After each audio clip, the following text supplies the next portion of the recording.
Стамбул – місто культур і мільйонів історій. Серед них і українська. Уже понад 10 років тут діє Українське товариство солідарності та взаємодопомоги.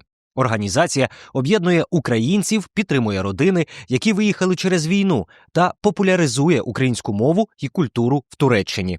Наше Українське товариство взаємодопомоги у Стамбулі офіційно зареєстровано у січні 2017 року.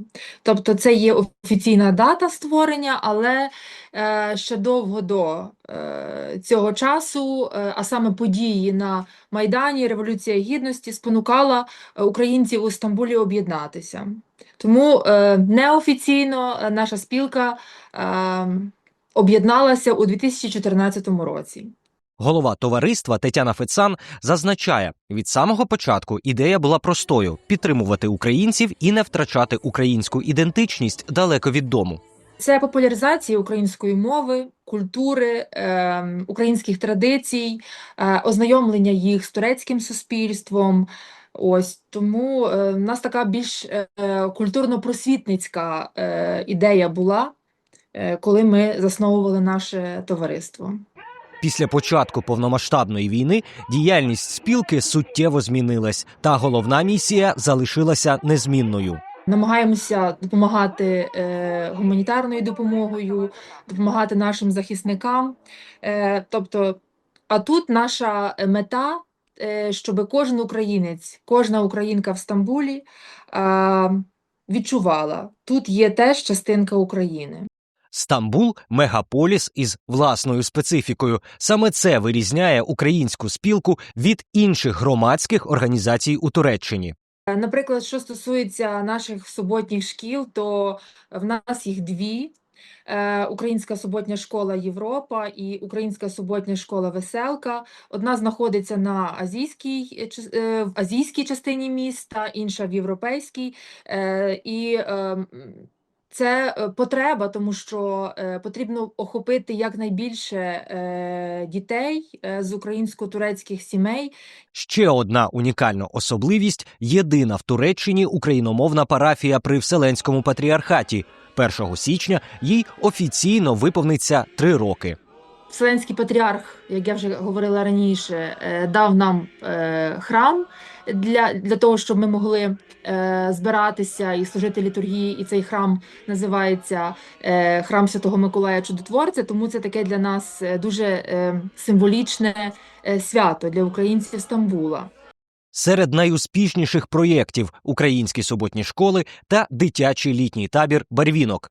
Спочатку це члени цього табору, це були діти із місцевих українсько-турецьких сімей, а потім, коли почалася Велика війна, то ми навіть мали можливість запрошувати дітей з України, чиї батьки нас захищають чи загинули.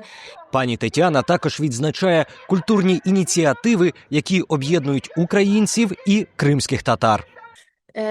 Дуже пишаємося нашою збіркою українських і кримсько-татарських казок. Це переклад на турецьку мову, це перше видання, це друге доповнене видання. І перекладали ці казки з української на турецьку учні суботньої школи нашої і студенти україністики Стамбульського університету. З кримсько-татарської на турецьку перекладали представники кримсько-татарської діаспори у Туреччині, зокрема у Стамбулі та Анкарі. Особливу цінність цій книжці надають ілюстрації – малюнки дітей з окупованого Криму. А ілюстрації до кримсько-татарських казок малювали діти із будинку творчості з міста Сімферополя, вже з окупованого Криму. Вони нам передали ці малюнки. Тому це дуже така цінна для нас річ і книжка, і взагалі ми дуже нею пишаємося. Спілка активно співпрацює з турецькими органами самоврядування, благодійними та міжнародними організаціями. Це місцеві державні центри, народні центри, так, допомагали нам з приміщенням. Тобто, і нам дуже багато турецьких організацій допомагає і зараз. Наприклад, там з приміщеннями для того самого свята Миколая. Окрім головування спілкою, Тетяна Фецан викладає українську мову в Стамбульському університеті. Тут україністику вивчають громадяни Туреччини. І хочу сказати, що це є великі патріоти України, і це є наш голос тут у Туреччині. Дуже пишаємося ними і насправді це є дуже велике досягнення України мати тут відділення україністики.